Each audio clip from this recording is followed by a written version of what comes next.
turminha, essa semana nós estamos trabalhando sobre o Dia Nacional da Saúde. Então, nada melhor do que falarmos sobre saúde. A doutora Tia Eliase já está aqui prontinha para falar um pouquinho para vocês sobre saúde. O Dia Nacional da Saúde, ele foi criado em 5 de agosto, tá certo? Para conscientizar, para alertar as pessoas, como as pessoas devem se cuidar do próprio corpo, tá certo?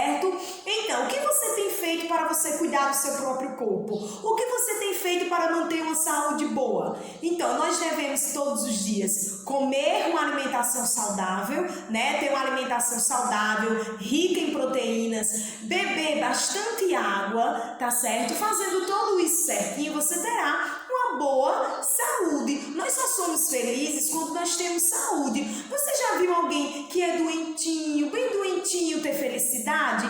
Não, nós só somos felizes quando nós temos saúde. Para termos saúde, precisamos cuidar do nosso corpo, fazer a nossa higiene, tomar banho todos os dias, escovar os nossos dentinhos, né? Isso devemos estar todos os dias se cuidando. Então, a Tia Eliase trouxe esse momento aqui de reflexão, para nós refletirmos um pouco sobre a nossa saúde. E aí, você tem se cuidado? Principalmente nesse momento em que nós estamos vivendo, nessa pandemia, nesse vírus, né, que é a Covid-19, que afastou a gente, assim, tirou a Tia Eliase de pertinho de vocês, tirou vocês de pertinho dos coleguinhas de vocês. Mas por que nós estamos assim? Para se proteger, para cuidar da nossa saúde, cuidar do nosso corpo. Então, não se esqueçam que quando for sair de casa, use máscara, passe álcool em gel, lave a mãozinha com sabão, bem lavadinha, tá bom? Evite estar aglomerando, evite estar